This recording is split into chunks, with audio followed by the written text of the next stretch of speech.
আজকে সন্ধ্যার জন্য একটা দুর্দান্ত রেসিপি বানাবো।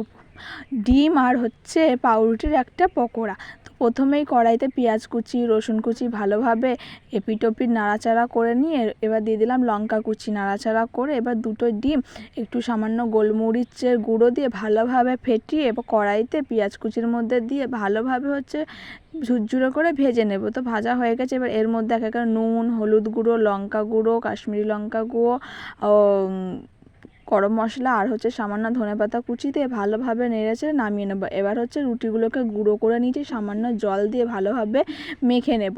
তো মাখা হয়ে গেছে, এবার এর মধ্যে এক এক করে ডিমের পুরটা দিয়ে ভালোভাবে গোল শেপ করে নেব। তো তোমরা চাইলে তোমাদের ইচ্ছা মতো শেপ দিতে পারো। তো আমি গোল গোল করে নিচ্ছি। এবার ডিমের মধ্যে চুবিয়ে ব্রেড ক্রাম্বসের মধ্যে কোট করে নিচ্ছি ভালোভাবে, আর তেল হালকা গরম করে নিয়ে এপিটোপিট লাল লাল করে ভেজে নিলেই রেডি ডিম আর পাউরুটির পকোড়া। কেমন লাগলো জানিয়ে, ভালো লাগলে লাইক